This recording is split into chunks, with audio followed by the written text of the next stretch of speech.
Bapak dan Ibu yang berbahagia, kini tibalah saatnya kita memasuki acara inti, yaitu mendengarkan mauidhah hasanah sekaligus pembacaan doa yang akan disampaikan oleh Ustadz Asnawi SPDI.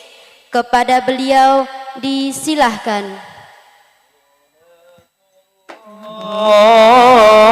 Salamullah ala Taha Rasulillah, salatullah salamullah ala Yasin Habibillah. Bismillahirrahmanirrahim. Assalamualaikum warahmatullahi wabarakatuh.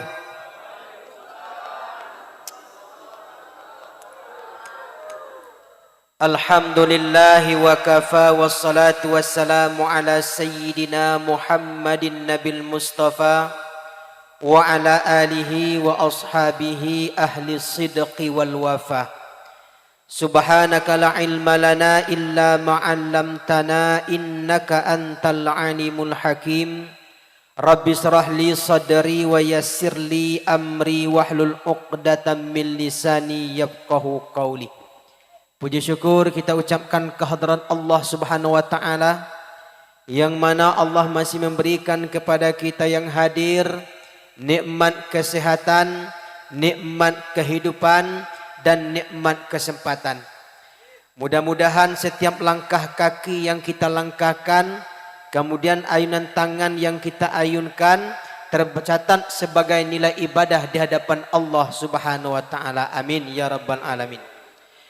Kemudian salawat dan salam kita sampaikan kepada ruh junjungan kita, yakni Nabi besar Muhammad sallallahu alaihi wasallam yang wajahnya tidak pernah kita lihat. Jangankan di alam nyata, dalam mimpi pun barangkali kita yang hadir pada saat ini belum ada yang mimpi ketemu Nabi. Namun kita yakin seyakin-yakinnya bahwasanya Nabi Muhammad sallallahu alaihi wasallam itu adalah utusan Allah untuk membawa manusia kepada jalan yang diridhai oleh Allah. Kalau nanti Bapak Ibu diberikan kesempatan oleh Allah sampai ke tanah suci Mekah dan Madinah, sempatkan berziarah ke makam Rasulullah, ucapkan salam kepada Nabi. Assalamu alayka ya Nabi Allah, assalamu alayka ya Rasulullah. Dalam sebuah hadis yang diriwayatkan oleh Imam Ahmad, beliau bersabda, ma min ahadin yusallimu alayya illa radallahu alayya ruhi hatta arudda alaihi salam. Tidaklah seseorang datang kepadaku, kata Rasulullah, kemudian dia mengucapkan salam untukku. Dia mengucapkan assalamu alayka ya Nabi Allah, assalamu alayka ya Rasulullah, illa radallahu alayya ruhi hatta arudda alaihi salam. Melainkan Allah pulangkan ruhku ke dalam jasadku sampai aku jawab salamnya. Salam adalah doa keselamatan. Tidak ada doa siapapun yang melebihi mustajabnya doa Nabi Muhammad sallallahu alaihi wasallam. Yang terhormat Bapak Camat Kecamatan Jujuhan Ilir beserta Ibu, kemudian yang terhormat Datuk Rio Desa Bukit Sari beserta seluruh staf dan jajarannya, kemudian yang terhormat Ketua beserta anggota BPD, kemudian yang kami hormati Ketua Panitia Pelaksana PHBI, kemudian yang kami muliakan nenek mama alim ulama, kemudian para ustaz yang alhamdulillah kita doakan yang belum punya istri diserahkan oleh Allah ketemu dengan jodohnya. Yang semangat amin yang sudah nikah. Umumnya seluruh kita yang hadir, bapak-bapak dan ibu-ibu, insya Allah semuanya kita dimuliakan oleh Allah. Amin. Ibu-ibu di belakang kurang semangat, bilang aminnya. Bu, apa kata Rasulullah? Ini sekaligus dalil doa bersama, Pak. Yang mana sekarang ini sudah muncul aliran-aliran Wahabi atau Salafi Wahabi yang anti dengan doa bersama. Rasulullah bersabda, la yajtami'u mala'un, tidaklah sekelompok manusia berkumpul, kata Nabi, fayad'u ba'duhum, satu orang berdoa kepada Allah, wa yu'amminu sa'irhum, selebihnya mengatakan amin, illa ajaballahu lahum, melainkan doanya pasti akan diijabah oleh Allah. Saya ulangi doanya, mudah-mudahan seluruh kita yang hadir dipanjangkan umurnya, amin, disehatkan badannya, disoleh dan solehakan keturunannya, dimudahkan rezekinya, dilunaskan hutang-hutangnya. Banyak juga yang berhutang ya. Ibu bapak yang dimuliakan oleh Allah, namo sudah disampaikan tadi Asnawi. Memang di Pulau Batu itu banyak yang nama Asnawi. Tapi alhamdulillah yang nama Asnawi itu rata-rata jadi PNS, Bu. Nah, kalau di sini yang banyak Yanto, Pak. Yanto. Nah. Ibu bapak yang dimuliakan oleh Allah, saya izin berdiri biar kelihatan ibu di belakang. Sekarang sudah jam 10. Kalau seandainya saya nanti siapnya jam 11, dari sini ke Morbungo 2 jam, berarti jam 1 saya sampai di Bungo nanti. Nah, itu zalim terhadap istri saya itu. Jadi insya Allah saya ceramah sekitar 35 menit. Sebab ikan sepan, ikan gabus, lebih cepat, lebih. Alhamdulillah sepakat. Bagi saya yang terpenting ikan Abu Jair, ikan seluang. Kalau amplop sudah cair saya pun pulang. Itu gurauan, Pak, gurauan. Jangan tersinggung. Saya sudah dipesankan oleh guru saya di Sa'atu Darentatul Yaman Jambi. Juga dipesankan oleh guru saya di Padang Periaman. Asnawi, nanti kapan engkau menyampaikan agama Allah ini, dimanapun engkau berdakwah, jangan sama sekali engkau mengharap amplop. Mulai dari waktu itu sampai sekarang, demi Allah, kalau seandainya panitia ngasih amplop, amplopnya pasti saya buang, Pak.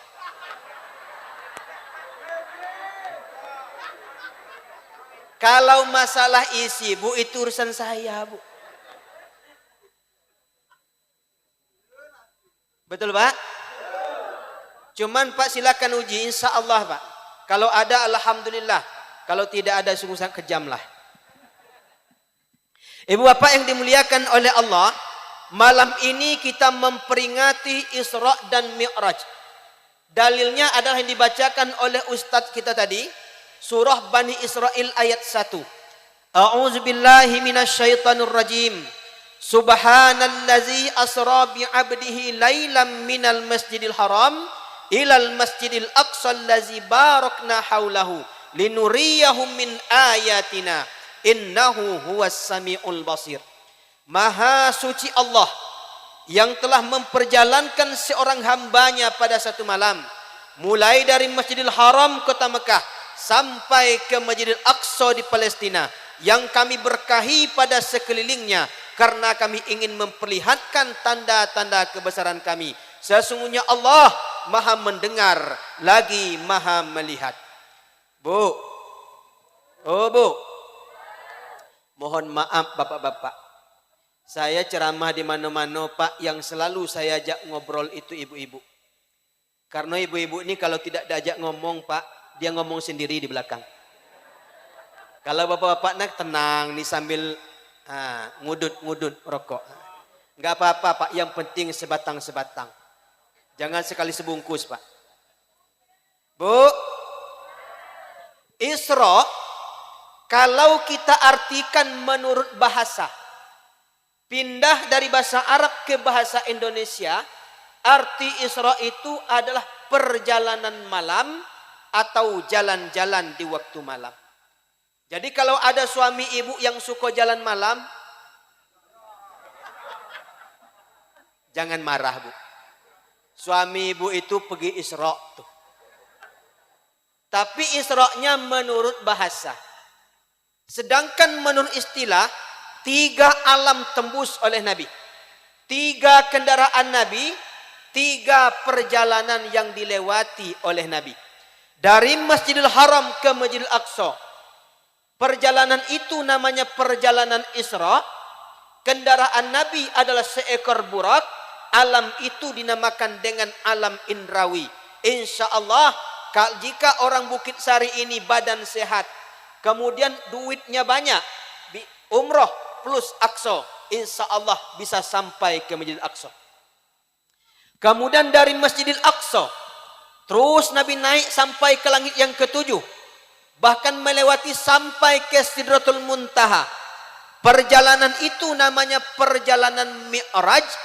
Kendaraan Nabi bukan lagi burak, bukan lagi seekor burak, tapi turun sulam jannah dari surga. Naik Nabi ke atas sulam jannah membawa Nabi sampai ke Sidratul Muntaha. Alam itu dinamakan alam malakut, alamnya para malaikat. Jangankan ke Sidratul Muntaha, Pak, jangankan ke langit yang ke-7, Bu, ke langit yang pertama pun sampai detik ini satu manusia pun selain Nabi Muhammad tidak pernah bisa sampai. Kemudian dari Sidratul Muntaha terus Nabi ke atas. Sidrah itu artinya tutup, Pak. Muntaha artinya kesudahan. Artinya makhluk yang di bawah Sidratul Muntaha tidak bisa melewati Sidratul Muntaha ke atas. Kemudian makhluk yang di atas Sidratul Muntaha tidak bisa turun ke bawah. Nabi lewat Sidratul Muntaha sampai ke Hadratul Qudusyah. Sujud Nabi di hadapan Allah. Bangkit dari sujud, Rasulullah mengucapkan At-tahiyatul mubarakatus salawatut taibatulillah. Apa kata Allah? Assalamu alayka ayuhan nabi rahmatullahi wabarakatuh. Keselamatan atas engkau wahai Nabi Allah dan rahmatnya untukmu. Apa kata Nabi Muhammad? Bukan saya saja yang selamat, ya Allah. Assalamu alayna wa ala ibadillahis salihin.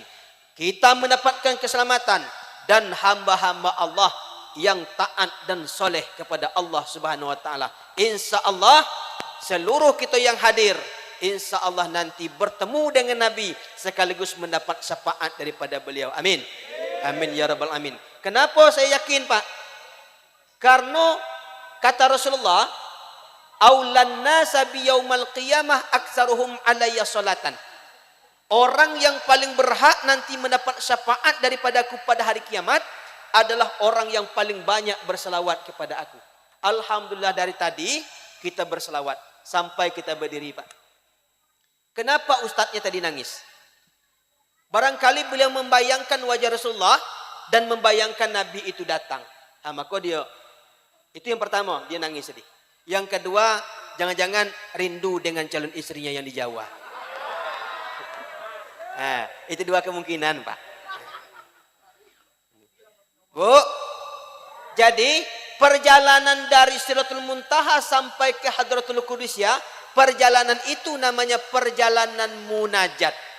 Kendaraan Nabi bukan lagi burak, bukan lagi sulam jannah, tapi turun segumpal awan yang putih.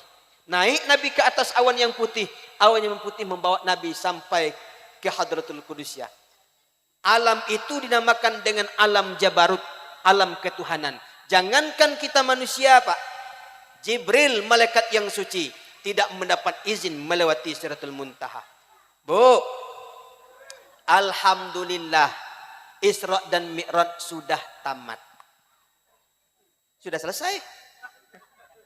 Pulang kita, Bu? Belum, Pak? Masih sanggup, Bapak-bapak? Ibu belakang sanggup lagi? 1 jam sanggup? 2 jam? Saya enggak sanggup, Pak. Silakan ibu-ibu di sini nanti 2 jam lagi, insya Allah setengah jam lagi saya balik ke Bungo nanti. Saya datang ke sendirian tadi, Pak. Kirain tadi sama dengan tempat yang lain. Tempat yang lain itu mulai ceramahnya jam 8, selesainya jam 9. Nah sekarang mulai ceramahnya jam 10, selesainya jam 12 insya Allah. Sanggup? Wah, saya tidak sanggup, Pak.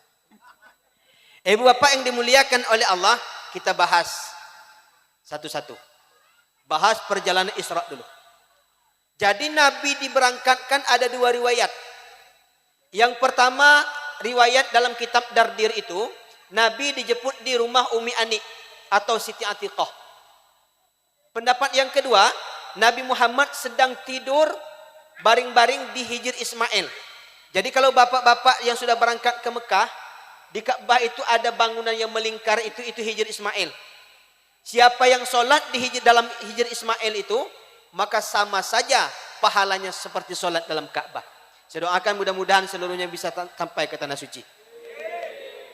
Nah, kebetulan Pak, kalau Bapak mau berangkat haji plus dan umroh, boleh melalui saya Pak. Saya punya travel sendiri, namanya Arashi. PT Arashi Bungo Mandiri. Kalau Bapak ke Bungo, setelah Simpang Jambi, sudah jembatan pertama, sebelum masuk jembatan yang kedua, di sebelah kiri ada Alfamart. Di sebelah Alfamart betul, itu ada Arashi. Itu adalah travel saya sendiri Pak. PT Arashi Bungo Mandiri. Gampang kalau dengan Arashi itu. Syaratnya tidak banyak Pak. Yang pertama daftar isi formulir, kemudian bayar ongkosnya. Insya Allah berangkat Pak. Nah. Bu, mau gak saya tunjukkan satu amalan agar sampai ke tanah suci?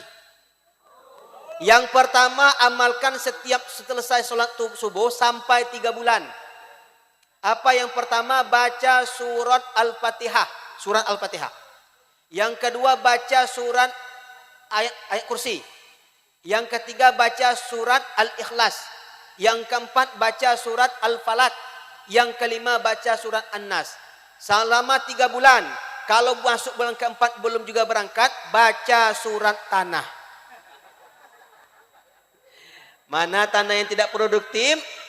Nah, jual tanah, insya Allah berangkat. Kalau ke tanah suci ke Mekah itu Bapak Ibu, bukan berarti orang kaya Pak. Tapi orang yang mendapatkan panggilan Allah. Banyak orang kaya tapi tidak dapat panggilan Allah, tidak sampai ke tanah suci.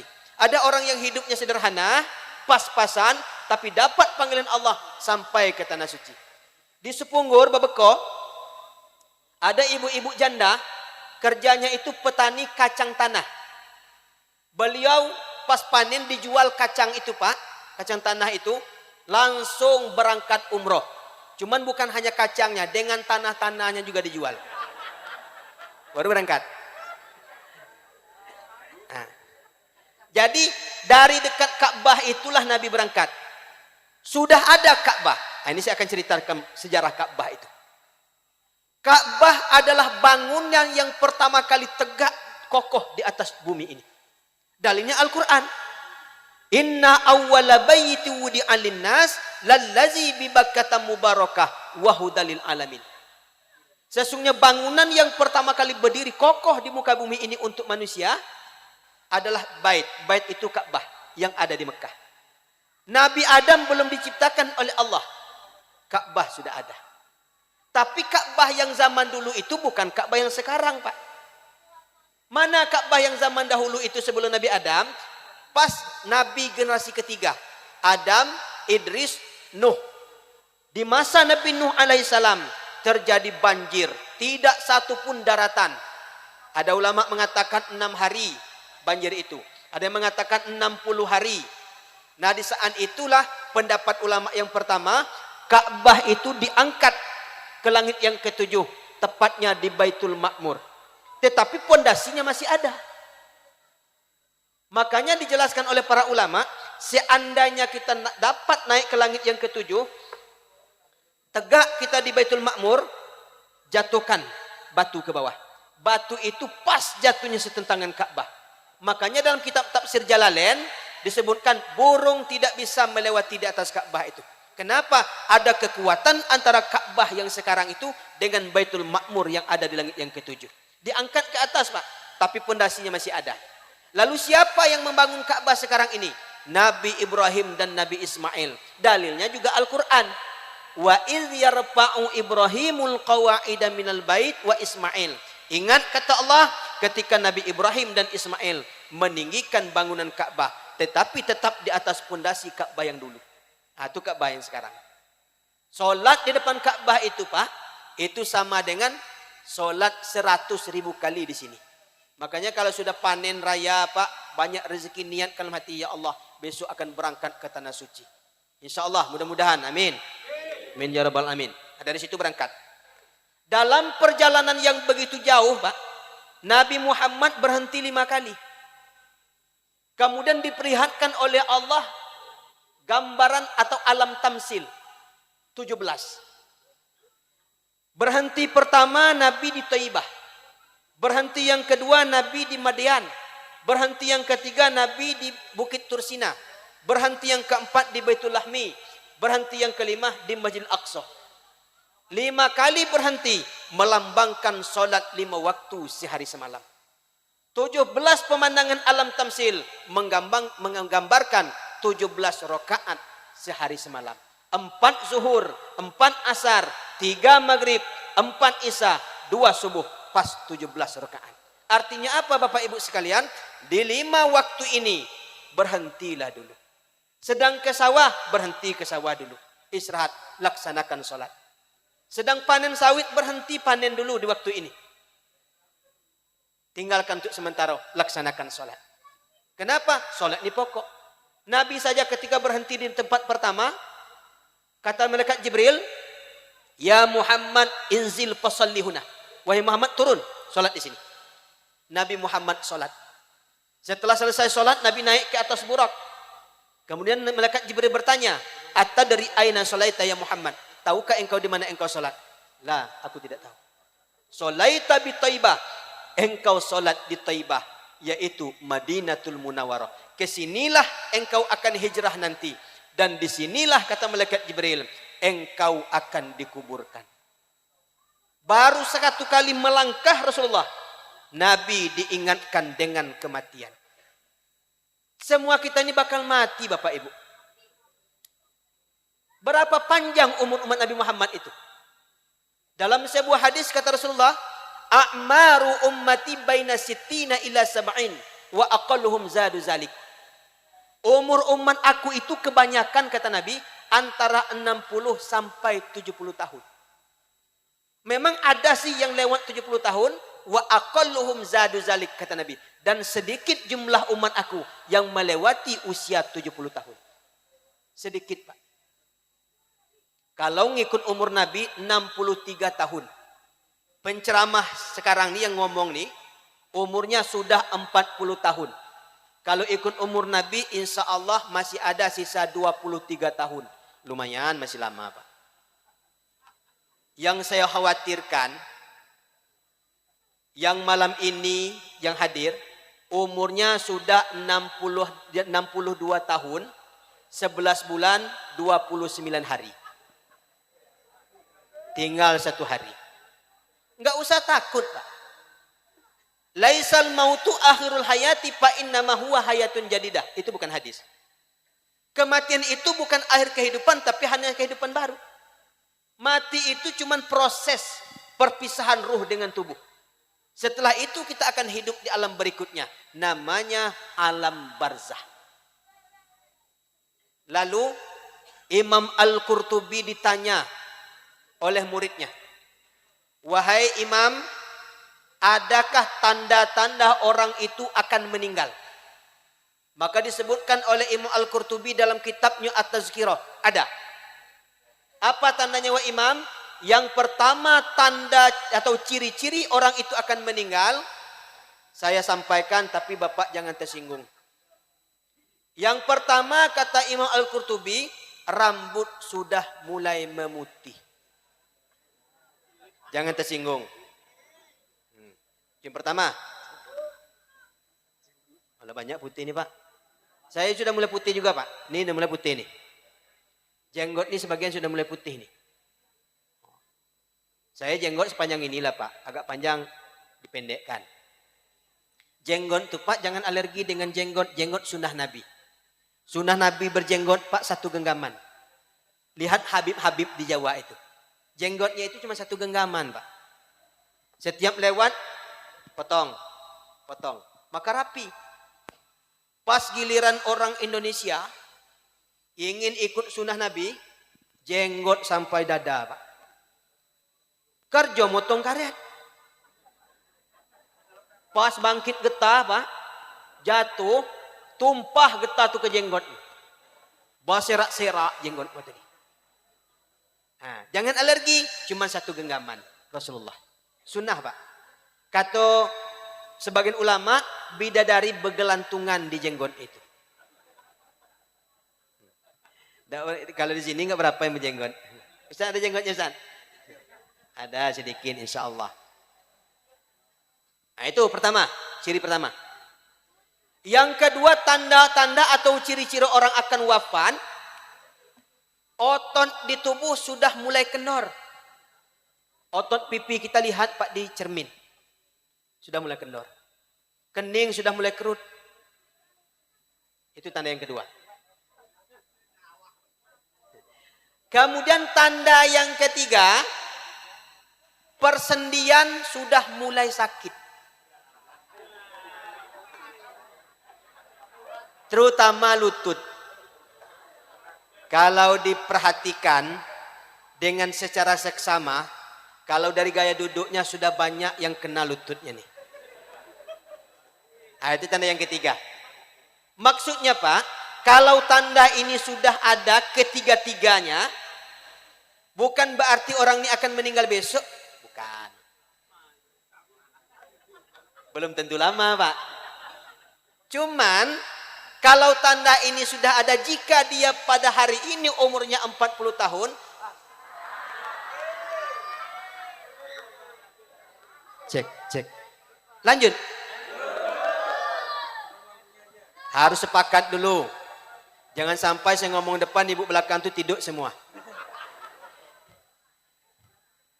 Sampai di mana tadi Pak? Jenggot sudah lama, jauh kelewatan itu. Sampai dengan bukan otot. Bukan tanda orang meninggal mau segera, tapi masih lama. Artinya kalau hari ini kita umur 40 tahun, barangkali jatah hidup kita sisanya tidak sampai 40 tahun. Kalau malam ini kita 30 tahun, maka kalau tanda-tanda tiga ini sudah ada, barangkali jatah hidup kita tidak sampai 30 tahun lagi. Itu tanda yang jauh Pak. Sekarang saya sampaikan tanda yang dekat. Siap-siap Bapak Ibu. Cuman tanda ini saya baca dalam kitab Tajhizul Jenazah yang ditulis oleh Kakanwil Provinsi Jambi tahun 1992. Jika seseorang dalam keadaan sakit parah, ini kondisinya sudah sakit parah nih Pak. Saya sudah menguji 5 orang Pak. Saya uji tanda-tanda ini. 4 orang sore itu juga meninggal Pak.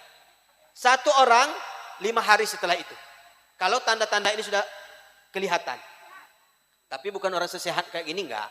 Kalau sudah sakit parah. Yang pertama, jika seseorang sudah sakit parah, yang pertama kita cek atau kita lihat matanya. Matanya ini Pak, kalau orang mau meninggal itu mulai cekung. Cekung tahu Pak? Agak cekung mata ke dalam. Nah ini. Itu tanda pertama. Tanda yang kedua, hidungnya ini agak kelihatan bungkuk. Cuman bukan berarti yang bungkuk hidung sekarang mau mati, bukan. Kelihatan bungkuk hidungnya. Tanda yang kedua. Tanda yang ketiga, biasanya Pak kapan kita berbaring, posisi kaki kita ini seperti ini Pak, telapaknya. Tapi kalau orang sudah mau meninggal tuh Pak, dia agak lurus, tegang. Nah ini tidak bakal lama Pak. Nah kemudian ciri yang keempat, disebutkan dalam kitab Tajhizul Jenazah itu, kakinya itu Pak sudah mulai dingin. Sejuk bukan main. Persis seperti keluar dari kulkas, dipegang. Kenapa? Ruh itu dicabut dari arah kepala, yang pertama kali mendingin adalah kaki Pak. Nanti ibu-ibu balik dari sini pulang ke rumah, pegang kaki suami masing-masing. Jangan-jangan sudah dingin. Ini pertanda yang dekat Pak jika orang sudah sakit parah. 4 yang saya lihat, 5 orang, 4 hari itu juga meninggal Pak. Kalau tanda-tanda ini sudah berhimpun. Nah kalau sudah kondisi seperti itu, apa yang kita lakukan? Seandainya orang yang sudah sakit parah ini, napasnya lumayan agak tidak terlalu terburu-buru atau masih santai napasnya, yang kita baca pertama kali adalah surah Yasin. Sebab kata Syekh Ibnu Katsir dalam kitab tafsir Ibnu Katsir, Ada 3 hikmah atau keutamaan surah Yasin. Masih Yasinan kita Pak di sini. Alhamdulillah.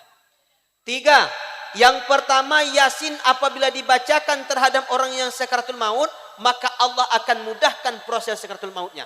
Demi Allah Pak, saya tidak berbohong ini. Di Marobungo ada seseorang imam Salafi Wahabi. Beliau mengatakan Yasinan malam Jumat itu bid'ah. Kemudian dia mengatakan Yasinan terhadap orang yang sakarat itu bid'ah, tidak ada dilakukan Rasulullah. Kemudian dia mengatakan zikir setelah sholat, la ilaha illallah, la ilaha illallah. Apa katanya? Orang gila. Nauzubillah. Qadarullah Pak. Apa yang terjadi? Masuk ruang ICU Pak. 2 hari 2 malam. Tidak sadarkan diri. Kemudian ketika napas itu ngangkat dadanya nih Pak. Tidak mau keluar ruhnya. Maka salah seorang anaknya yang tidak menganut paham Salafi Wahabi, dipanggilnya seseorang ulama sepuh yang bernama Haji Sulaiman Sapar. Kenal? Pak Haji Sulaiman Sapar. Ini orang Tebo Pak. Sekarang dia dalam keadaan sakit stroke. Dipanggil Pak Haji Sulaiman Sapar untuk melihat ke rumah sakit, di ruang ICU. Datang Pak Haji tadi, diambilnya surah Yasin Pak. Selesai Mas Yasin, baru keluar Pak Haji Sulaiman Sapar, meninggal Pak Imam tadi. Luar biasa. Ini Allah akan menunjukkan keutamaan surah Yasin itu. Orang yang anti terhadap surah Yasin, dengan Yasin itu ruhnya keluar dari tubuhnya. Nah, itu yang pertama. Keutamaan surah Yasin. Keutamaan surah Yasin yang kedua, apabila dibaca terhadap orang yang sudah meninggal. Yang tadi sebelum meninggal, sekarang sudah meninggal. La tanzilur rahmah. Rahman Allah akan turun kepada mereka. Kemudian yang ketiga, keutamaan surah Yasin. Jika kita dalam keadaan kesusahan, dalam kesulitan, dibacakan surah Yasin, tapi lebih baik didahulukan dengan solat sunnah hajat. Insya Allah akan dimudahkan oleh Allah dan diberikan jalan keluar dari problem kehidupannya. Misal contoh nih, ibu-ibu lagi nggak punya uang, nggak punya duit, lagi bokek. Jadi sementara ansuran banyak Pak. Harisan ini ikut, julo-julo ini ikut. Kemudian ansuran atau kredit jilbab ikut, kredit baju ikut, kredit sendal ikut. 3 hari lagi Pak, tukang-tukang kredit itu akan bakalan nagih ke rumah. Sementara duit belum ada. Apa solusinya Ustaz? Yasin. Caranya, ibu bangun tengah malam, sepertiga malam itu sekitar jam 2 Pak. Ibu sholat sunnah hajat. Bangun, pergi uduk, kemudian pakai mukena, hadap ke kiblat. Usalli sunnatalil kredit rak'ataini lillahi. Kreditnya tidak usah disebut. Usalli sunnatal hajat rak'ataini lillahi ta'ala. Allahu akbar. Rakaat pertama setelah Al-Fatihah bacakan Al-Kafirun, qul ya ayyuhal kafirun. Kemudian setelah rakaat yang kedua setelah Al-Fatihah bacakan qul huwallahu ahad. Setelah salam langsung ambilkan surah Yasin. Minta ke Allah. Ya Allah. Itu munajat namanya Pak. Jadi kita ngobrol dengan Allah itu munajat namanya. Ya Allah. Saya lagi enggak punya uang ya Allah. Sementara ansuran banyak ini ya Allah. 3 hari lagi tukang kredit semuanya datang ya Allah. Hamba mohon kepadamu ya Allah. Dengan berkah dan keutamaan surah Yasin ini. Berikanlah rezeki hamba uang ya Allah sebelum 3 hari lagi. Kalau seandainya enggak ada uang ya Allah, mohon kepadamu ya Allah, sakitkanlah tukang kredit itu ya Allah. Doa yang kedua enggak boleh Bu. Mendoakan zalim enggak boleh. Nah itu. Jadi kalau dibacakan terhadap ketika mendapat kesulitan Allah akan mudahkan. Itu menurut Syekh Ibnu Katsir. Nah sekarang saya sampaikan Pak. Ada lagi satu aliran yang tidak lagi boleh baca Al-Quran di kuburan. Ada? Pernah dengar? Mudah-mudahan di Bukit Sari tidak ada. Di Pulau Batu sudah ada Pak. Dalilnya itu Pak, kalau orang tidak pernah ngaji di pondok tidak bakalan tahu. Pernahkah Nabi itu melakukan baca Quran di kuburan? Tidak pernah. Cuman yang mesti dipahami Bapak Ibu, kita ngambil sumber hukum itu ada pada 3 pada Rasulullah itu. Qaulin perkataan. Fi'lin perbuatan. Boleh jadi Nabi tidak pernah mengucapkan tapi Nabi pernah memperbuatnya. Boleh jadi Nabi tidak memperbuat tapi Nabi pernah mengucapkan. Itu yang kedua. Yang ketiga, takririn. Diamnya Nabi merupakan ketetapan dari Nabi. Menunjukkan itu boleh. Seperti ketika sahabat memasak dom. Dom itu di padang pasir adanya, Pak. Seperti biawak, tapi bukan biawak. Ketika sahabat memasak, sudah masak, kemudian disuguhkan kepada Rasulullah. Awalnya Rasulullah sudah mau mengambil, mau makan. Kata Rasulullah, apa ini? Dom ya Rasulullah. Nabi enggak jadi makan. Tapi para sahabat lain makan, Nabi tidak melarang. Itu takrir namanya. Nah, masalah baca Al-Quran di kuburan, saya baca hadisnya, supaya kita lebih yakin, Pak. Hadis riwayat Imam Ahmad, dan kualitas hadis ini adalah hadis hasan. Hadis itu ada 4 tingkatan. Sahih, hasan, dhaif, maudhu. Apa kata Rasulullah dalam sebuah hadis? Iza mata ahadukum fala tahbisu wa asri'u bihi ila qabrih wal yaqra inda ra'sihi bi fatihatil kitab wa inda rijlihi bi khatamitil baqarah fi qabrihi.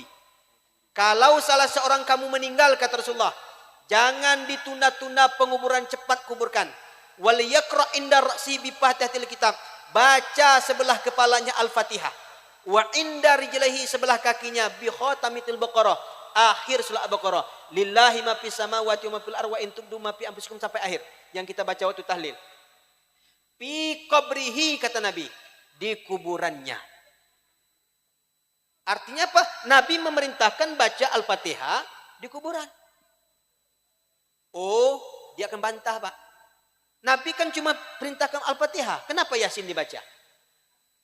Inilah tanda-tanda orang yang tidak pernah mondok. Dalam ilmu bahasa atau ilmu ma'ani, ada namanya taghalib atau taglib. Disebutkan satu masuk yang lain. Contoh, dalam Al-Quran, yang Allah perintahkan langsung adalah untuk melaksanakan ibadah puasa adalah laki-laki. Ya ayyuhallazina amanu kutiba alaikumusiyam. Amanu itu, hai laki-laki yang beriman. Benar, San? Amanu itu kan jamak itu. Amanu, hai laki-laki yang beriman. Kalau perempuan beriman, aminat. Tapi Allah mengatakan amanu, laki-laki beriman. Berarti perempuan tidak wajib puasa kalau hanya bertumpu kepada tekstual. Tapi kajinya bukan seperti itu. Itu taghalib nama. Disebutkan laki-laki di situ, masuk perempuan kepada hukum yang sama. Disebutkan Al-Fatihah, Al-Fatihah ada Al-Quran.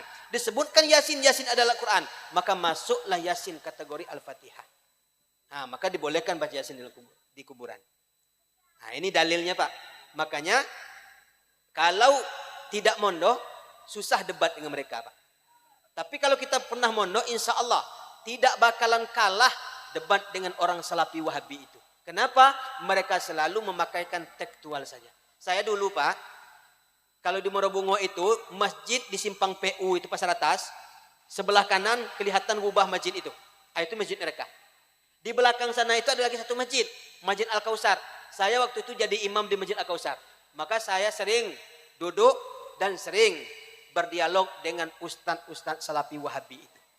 Dan mereka selalu tekstual, tidak kontekstual. Nah, inilah bedanya orang ahli sunnah wal jamaah yang memahami Al-Quran dan hadis Rasulullah SAW. Nah, ini bacakan Yasin kalau orang sudah sekarat. Tapi kalau seandainya napasnya sudah mulai sesak betul, Pak. Sudah mulai sesak. Kalau di ruang ICU itu, bunyi mesin yang ada di sebelah itu, ukuran detak jantung itu, tit, tit, tit. Itu pelajaran detak jantung itu, Pak. Itulah dekatnya mereka mau untuk. Nah, apa yang kita lakukan? Jangan lagi Yasin. Lakinu mautakum la ilaha illallah, kata Nabi. Ajarkanlah orang yang mau meninggal itu mengucapkan kalimat la ilaha illallah di telinga sebelah kanan. Cara mengajarkannya, Pak, membimbingnya, ucapkan sebelah kanan. Tidak terlalu keras, tidak terlalu lunak. La ilaha illallah. Ajarkan satu kali. Setelah itu diamkan agak 15 sampai 30 menit. Tidak boleh, Pak, didesak-desak, enggak boleh. Saya pernah melihat seorang imam ketika orang sakaratul maut itu sedang payah itu, dia ngajarkan la ilaha illallah, la ilaha illallah, la ilaha illallah. Tidak boleh. Kenapa? Jangankan orang yang sedang susah waktu itu bernapas, orang yang sehat saja ketika didesak-desak pasti kesal hati. Apalagi mereka. Kupingnya mendengar itu Pak, tapi lidah nggak bisa ngomong. Kenapa? Sebab ketika ruh itu ditarik, ini lidah kita nih Bapak Ibu. Ini lidah, gambaran. Ini mulut, langit-langit mulut kita nih. Langsung lidah itu nempel ke langit-langit itu. Ketika ruh itu mulai ditarik. Maka susah untuk menggerakkan lidah ini. Kalau orang dusun kami nyebutkannya patah lidah. Bukan patah lidah, memang kondisi nempel di sini. Maka ketika diajarkan kalimat la ilaha illallah, telinganya itu dengar. Hatinya berusaha untuk mengucapkan la ilaha illallah, tapi lidah sudah tidak bisa digerakkan. Tapi jangan khawatir Pak, bukan berarti orang itu meninggalnya su'ul khotimah, bukan. Sebab ada hadis yang lain. Riwayat Imam Muslim, man mata wa huwa ya'lamu annahu la ilaha illallah dakhala jannah. Siapa yang nanti waktu meninggalnya hatinya yakin tiada Tuhan selain Allah, walaupun mulut tidak bisa mengucapkan kalimat la ilaha illallah, dakhala jannah kata Nabi, dia pasti masuk ke dalam surga. Unik kuping manusia ini Pak. Pertama lahir dulu mata belum berfungsi Pak, tapi telinga sudah berfungsi. Langsung diazankan. Pas ketika kita sekarang, mata langsung tidak berfungsi, gelap. Tapi telinga tetap masih berfungsi. Maka diajarkan mengucapkan kalimat la ilaha illallah. Tapi kalau seandainya sudah berat betul napasnya, jangan lagi kalimat la ilaha illallah, tapi ajarkan, ingatkan Allah. Supaya apa? Supaya jangan terlalu berat dia mengucapkan. Nah, begitu tata cara menghadapi orang yang sakaratul maut. Yang jelas, semuanya kita ini pasti akan berangkat ke sana dan semuanya kita akan menemukan yang namanya sakaratul maut itu, Pak. Terakhir, yang paling sedih itu disebutkan dalam kitab Daqaiqul Ahbar. Juga dikutip di dalam kitab Qiyamatus Surah. Kepada sebagian manusia, sebelum datang malaikat maut, datang dulu 6 orang malaikat. Seseorang sudah terbujur kaku dalam rumah. Jangankan untuk berdiri, duduk sudah tidak sanggup lagi. Jangankan untuk duduk, mindahkan tangan saja sudah tidak berkuasa. Di saat itu masuk malaikat yang pertama. Malaikat pertama duduk seperti duduk tahiyat awal, dekat kepala orang yang sekarat. Apa kata malaikat yang pertama? Wahai si fulan, aku adalah malaikat diperintahkan oleh Allah untuk mengatur rezeki kamu. Sudah aku cari kemana-mana, timur ke utara, selatan dan ke barat. Tidak ada lagi rezeki untuk kamu. Oh, kebun luas Pak, sawit puluhan hektar, tabungan banyak di bank, mungkin ada simpanan emas di rumah, tapi jatah kamu sudah habis. Nah, di saat inilah Pak, orang yang tinggal sholat 5 waktu, kemudian orang yang menghalalkan segala cara untuk mencari harta, di sini dia menyesal. Ya Allah, ternyata harta yang aku buat selama ini, harta yang aku kumpulkan selama ini, cuman sebatas ini aku nikmati ya Allah. Di sini penyesalan datang. Makanya saya sampaikan kepada bapak-bapak ini yang rajin betul tanam sawit, tanamlah Pak. Tapi sisakan tapi jangan tinggalkan sholat Pak. Tanam sawit, tetap sholat 5 waktu. Kemudian sisakan dikit, tabung berangkat ke tanah suci. Jangan sibuk nanam sawit, buka sawit lagi. Pas sawit buah pasir, bapak meninggal. Nah, usia bapak masih muda. Tentu istri lebih mudah lagi. Beralihlah status istri kita itu dapat gelar janda kaya. Oh, dia nikah lagi Pak. Sementara kita tidak ada sholat. Kita dihantam-hantam malaikat, digebuk-gebuk dalam kubur. Sementara istri kita bersanding dengan suami yang baru. Menikmati kebun sawit yang bapak tanam itu. Dia ingat lagi nih 2 hari. Dia ingat lagi 7 hari. Dia ingat lagi sedekah. Dia ingat lagi 100 hari. Bu. Betul? Ngaku Pak. Terang-terangan Pak, dan lagi sembunyi-sembunyi. Cuma Pak, memang betul Sebenarnya kalau perempuan nih Pak, silakan didata. Apabila dia meninggal suami, kemudian suaminya meninggalkan harta cukup untuk makan dia, kemudian anak-anaknya. Dan dia punya anak. Jarang perempuan itu nikah lagi Pak. Betul Bu? Wah, semangat ibu-ibu belakang. Jarang Pak. Jadi kalau umpamanya takut bapak nih istrinya nikah lagi, buatkan kebun Pak. Siapkan untuk mereka. Beda dengan laki-laki Pak.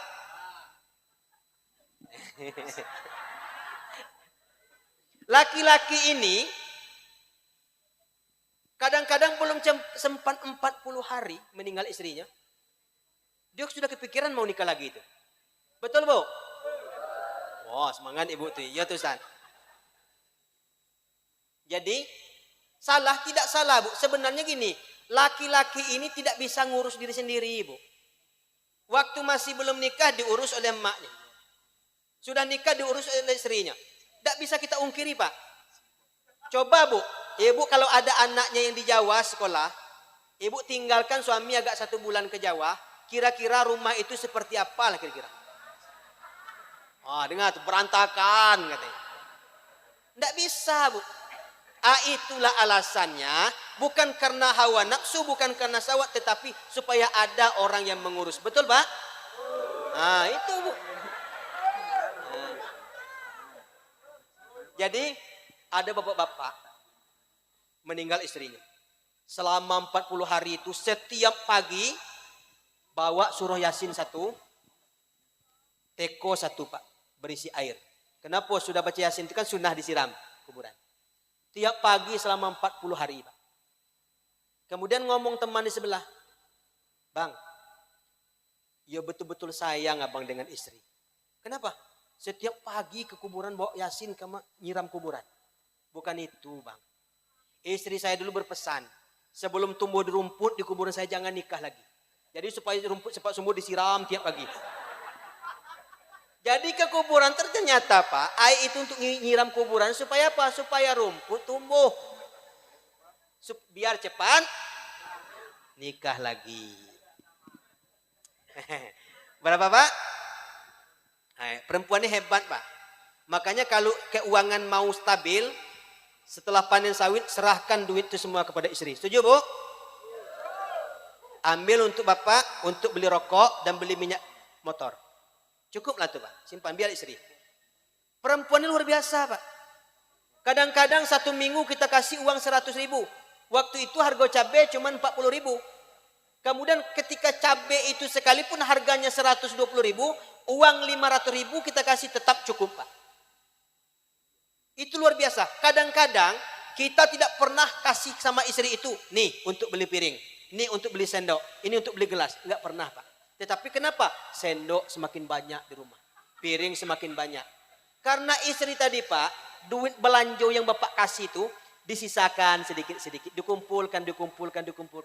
Dibelikan piring, dibelikan sendok. Itu kemungkinan pertama. Kemungkinan yang kedua, piring tempat hajatan dibawanya pulang.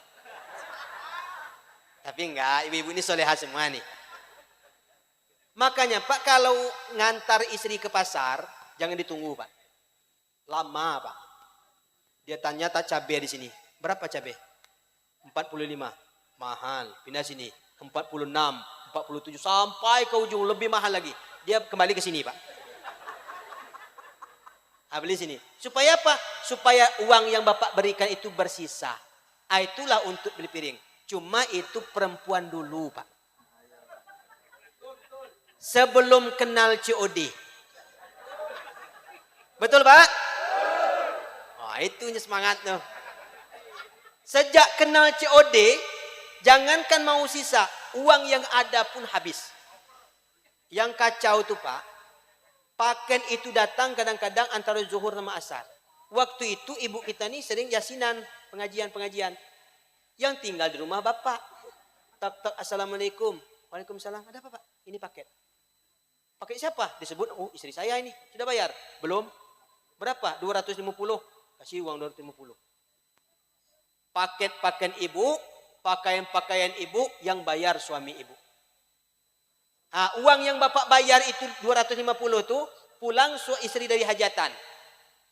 Bapak minta ganti. Jangan harap, Pak. Nggak bakalan diganti. Nah, tapi bukan perempuan sini. Ini insya Allah solehah semua nih. Calon-calon ahli surga nampak itu.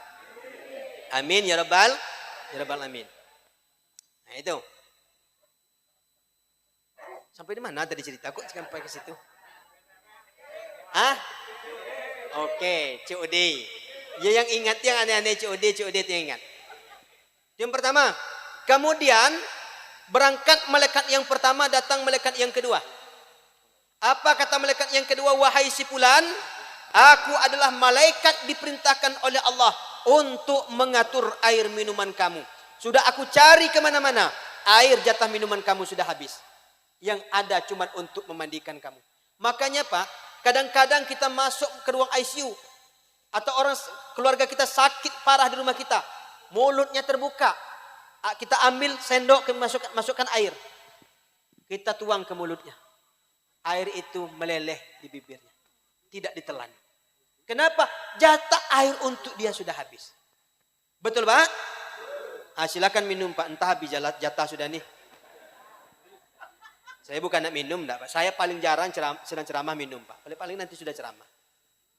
Nah itu. Berangkat malaikat pertama, datang malaikat yang berangkat malaikat kedua, datang malaikat yang ketiga. Kata malaikat yang ketiga, wahai si fulan, aku adalah malaikat diperintahkan oleh Allah untuk mengatur tarikan nafas kamu. Sisa tarikan nafas kamu tinggal sedikit, kamu sudah dekat dengan kematian. Di saat itu Pak, orang yang bekalnya sedikit itu takut luar biasa. Tapi kalau orang yang ketaatannya luar biasa, bekalnya banyak, ibadahnya banyak, insya Allah tidak ada rasa takut. La khaufun alaihim walahum yahzanun. Mereka tidak merasa takut dan mereka tidak merasa sedih. Nah, berangkat malaikat yang ketiga, datang malaikat yang keempat. Aku ada malaikat diperintahkan oleh Allah untuk mengatur ajalmu, untuk mengatur waktumu. Likulli ummatin ajal. Fa iza jaa ajaluhum la yastakhiruna sa'atan wa la yastaqdimun. Setiap manusia mempunyai ajalnya masing-masing. Ajal itu batasan kita hidup. 63 tahun yang jatah diberikan oleh Allah sudah engkau pakai keseluruhan. Maka hari ini kata malaikat itu, siap atau tidak siap, engkau mesti berangkat menghadap Allah. Terasa kematian itu begitu cepat. Dan terasa kehidupan dunia ini begitu singkat. Berangkat malaikat keempat, baru datang 2 orang malaikat. Nah, masing-masing membawa catatan. Kalau disebutkan dalam kitab Daqaiqul Ahbar itu, nama malaikat itu Kiraman Katibin, atau nama lainnya itu adalah Rakib dan Atid. Malaikat pencatat amal baik duduk sebelah kanan. Malaikat pencatat amal buruk duduk sebelah kiri. Kata malaikat pencatat amal kebaikan, nih gambaran kebaikan kamu. Dibuka. Masya Allah. Kebaikan yang barangkali kita tidak ingat lagi, Pak. Sudah lupa, masih tercatat rapi di situ. Setiap impak yang Bapak keluarkan, setiap sedekah yang Bapak berikan, itu tercatat dengan rapi dalam buku itu. Nah kemudian, kata malaikat pencatat amal buruk ini, keburukanmu. Ini kepada orang yang maksiat. Dilihat seluruh dosa ada itu. Dosa ngerumpi ada di situ. Kemudian dosa apa lagi? Ngambil brondol kawan ada di situ. Ada. Tercatat di situ. Terkejut. Oh, ada catatan brondol di sini. Oh, dia ingat. Oh iya, dulu pernah brondol. Nauzubillah, summa na'udzubillah min zalik. Nah, berangkat 2 orang malaikat nih, barulah malaikat maut tiba. Nah, mulai dicabut roh nih. Maka orang-orang yang habis waktunya untuk dunia, tidak dipergunakan untuk beribadah kepada Allah. Apa rintihannya? Disebut dalam Quran. Rabbi laula akhartani ila ajalin qarib fa asaddaqa wa akum minas salihin. Ya Allah, seandainya engkau tunda ya Allah kematian aku 1 jam saja, tundakanlah ya Allah. Fa asaddaqa, aku akan bersedekah ya Allah. Wa akum minas salihin, dan aku akan menjadi orang soleh ya Allah. Aku akan sholat ya Allah. Aku akan puasa ya Allah. Aku akan baca Quran ya Allah. Tundakanlah. Apa jawaban Allah di ujung ayat? Wa la yu'akhirullahu nafsan iza jaa ajaluha. Wallahu khabirum bima ta'malun. Tidak, kata Allah. Allah tidak akan menunda kematian kamu apabila ajalmu sudah sampai. Ajal sampai, bilangan sudah. Yang punya datang menjemput. Yang menanam datang mencabut. Siap atau tidak siap. Ada amal atau tidak. Berangkat menghadap Allah Subhanahu wa ta'ala. Tinggallah jasad dengan untungnya. Berangkatlah ruh dengan seluruh tanggung jawabnya menghadap Allah Subhanahu wa ta'ala. Sampai di depan Allah kepada orang yang beriman, silakan masuk ke dalam surga. Masya Allah. Pas masuk surga Pak, bapak-bapak nih. Ma ainun ra'at wala uzunun sami'at wala hatara biqabil basar. Belum pernah terlihat keindahan seindah itu. Belum pernah terdengar oleh telinga. Belum pernah terlintas dalam pikiran dan hayalan manusia. Ternyata surga itu indah. Dan apapun yang dipinta di surga itu ada. Walakum fiha ma tastahi anfusukum, kata Allah. Apapun yang kamu ingini ada di surga. Ditebo Pak, saya ditanya. Ustaz, kata bapak. Ini agak tua Pak. Apa Pak? Ada enggak rokok di surga Ustaz? Kenapa Pak? Saya kalau enggak merokok tuh ada yang kurang Ustaz. Oh saya bilang ada Pak. Cuman di surga cuma ada rokok Pak. Kalau mau menghidupkan rokok tuh mesti ke neraka Pak. Kapan sudah turun ke neraka susah naik ke atas Pak. Jadi enggak usahlah merokok di surga. Jadi semua yang perokok nanti di surga itu akan dihilangkan rasa dan keinginan mau merokok. Apa hukum merokok Ustaz? Oh, ulama mengatakan sudah jelas. Hukumnya ada wajib, ada makruh, ada haram. Kapan rokok itu wajib? Kalau seandainya tidak merokok, tidak ke kebun. Tidur kerjanya. Nah, ini gawat nih. Nah, wajib merokok nih. Nah, kapan rokok itu makruh? Enggak merokok atau merokok biasa-biasa saja. Makruh itu. Kapan rokok haram? Yaitu bagi perempuan hamil dan ibu menyusui serta orang yang dapat penyakit asma. Kalau napasnya sudah kayak gitu, jangan merokok lagi. Stop. Nah, itu haram tuh Pak. Nah, masuk surga. Nah, dijelaskan dalam kitab Qiamatus Sughra itu, kata Rasulullah ditanyakan kepada orang ini. Pak, Anda kan sudah dalam surga nih. Sudah. Maukah engkau aku kembalikan kepada jasadmu dan hidup kembali dengan keluargamu? Apa jawabannya Pak? Tidak. Aku di sini saja. Boleh jadi seorang anak menangiskan kepergian ayahnya. Tapi kalau ayahnya ahli surga, ditawarkan oleh Allah untuk hidup dengan keluarganya. Tidak. Saya di sini saja. Istri bapak bukan boleh jadi menangis Pak. Nah, maukah hidup dengan istri? Cukuplah malaikat. Di dunia saja sudah merasai saya nih. Apalagi nanti diulang 2 kali. Ternyata bapak ini dapat istri yang pengomel. Tapi tidak ada ibu-ibu sini, tidak Pak. Perempuan itu lebih kurang dalam sehari itu mengeluarkan kosakata sebanyak 25.000 kosakata. Kalau laki-laki cuma 17 Pak, 17.000. Jadi kalau ada ibu-ibu di rumah itu ngoceh, terus diam aja, biar aja Pak. Dia mau menghabiskan kata-kata tadi.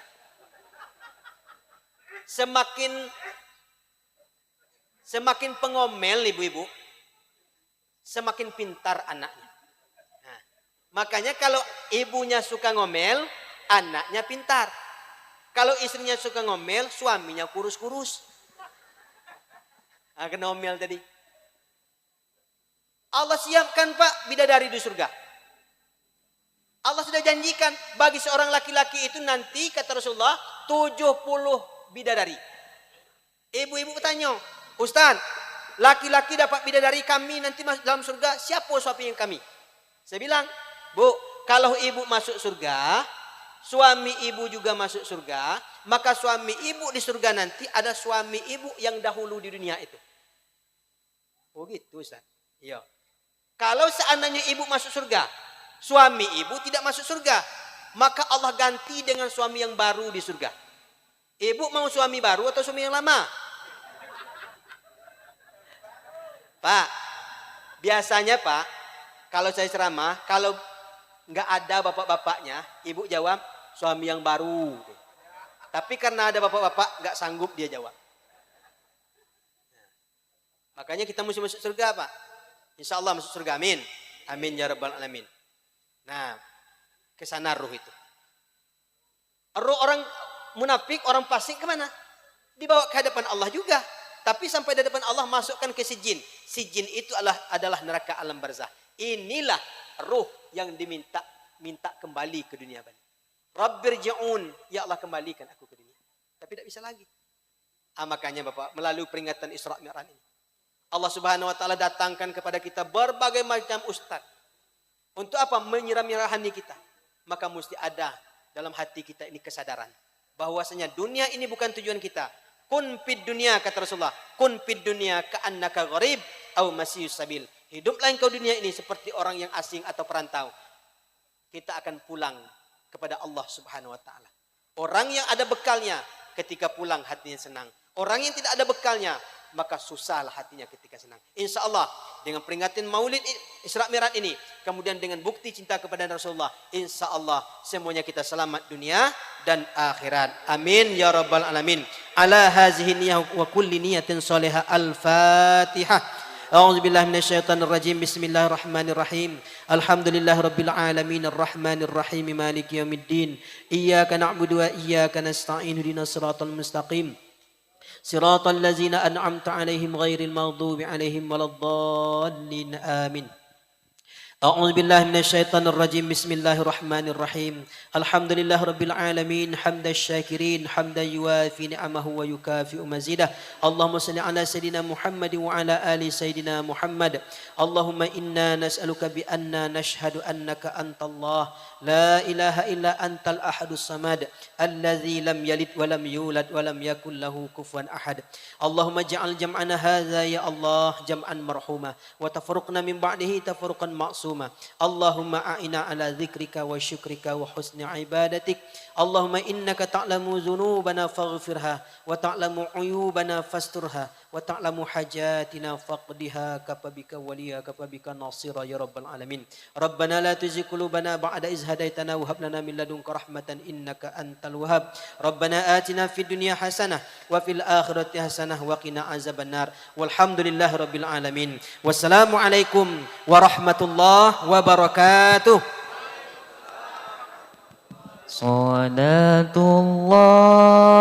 Salatullah salamullah ala taha rasulillah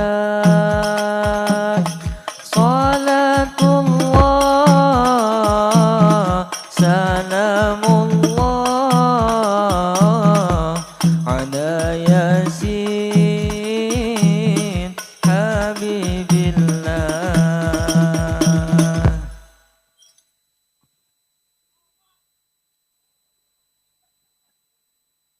Subhanallah, sungguh penuh hikmah yang telah beliau sampaikan. Semoga menjadi bekal untuk kita lebih mendekatkan diri kepada Allah Subhanahu wa taala dan dapat kita amalkan serta senantiasa selalu kita praktekkan dalam kehidupan kita sehari-hari untuk selalu mencintai Rasulullah sallallahu alaihi wasallam. Amin amin ya rabbal alamin. Hadirin rahimakumullah, tak terasa waktu berlalu begitu cepat. Semoga ilmu yang kita dapatkan malam hari ini menjadi jalan untuk kita meraih cintanya. Sebelum kami akhiri, mari kita tutup acara pada malam hari ini dengan membaca hamdalah secara bersama-sama. Alhamdulillahirabbil alamin. Kami selaku pembawa acara mengucapkan mohon maaf atas segala kekurangan. Terima kasih atas kehadiran dan partisipasi hadirin sekalian. Kami mohon pamit undur diri. Wassalamualaikum warahmatullahi wabarakatuh.